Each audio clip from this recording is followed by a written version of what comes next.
अजीत पवार के पार्टी का सिंबल भी घड़ी ही था और अजीत पवार की डेड बॉडी की पहचान भी उनके कलाई पर बंधी घड़ी से ही की गई। यह कैसा अजीब सा इत्तेफाक है, संयोग है।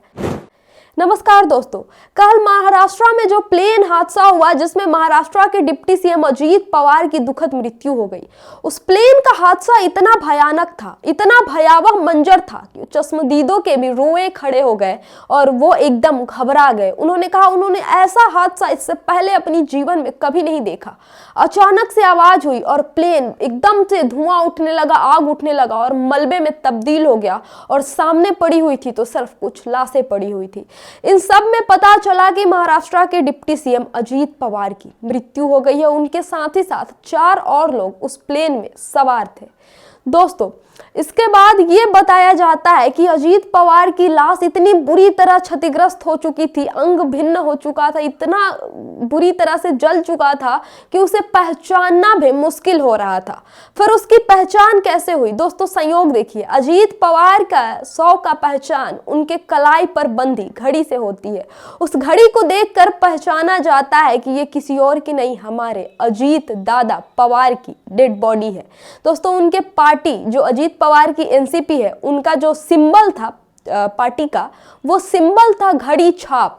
घड़ी छाप उनके पार्टी का सिंबल था और उनके डेड बॉडी की भी पहचान घड़ी से ही होती है। और इन सब के बीच ये कैसा संयोग है, ये कैसा इत्तेफाक है। लोग कह रहे हैं कि जिस पार्टी का सिंबल घड़ी था, उस पार्टी के नेता की डेड बॉडी की पहचान भी उसी घड़ी से होती है जो उनके कलाई पर बंधी थी।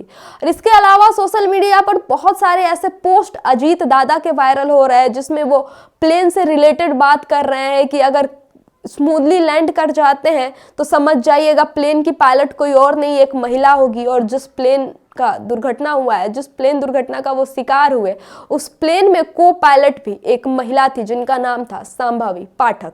तो ये तमाम चीजें सोशल मीडिया पर इस वक्त वायरल हो रही है और लोग कह रहे हैं कि ये कैसा इत्तेफाक है, ये कैसा संयोग है कि उनके पार्टी का भी सिंबल घड़ी ही था और उनकी डेड बॉडी की पहचान भी घड़ी से ही हुई है। अजीत पवार का जाना सिर्फ महाराष्ट्र और उनके परिवार के लिए नहीं बल्कि देश की राजनीति में एक बहुत बड़ी क्षति है। और आज उनका अंतिम संस्कार किया गया है जहां उनके 2 बेटे ने उन्हें मुखाग्नि दी है। ये तस्वीरें तब की है। दोस्तों, अजीत पवार के लिए आप क्या कहना चाहेंगे? कैसे नेता लगते थे वो आपको? अपनी प्रतिक्रिया हमें कमेंट बॉक्स में जरूर बताएं और देखते रहिए हमारा YouTube channel the diplomatic India. Channel को सब्सक्राइब कीजिएगा। बहुत बहुत धन्यवाद।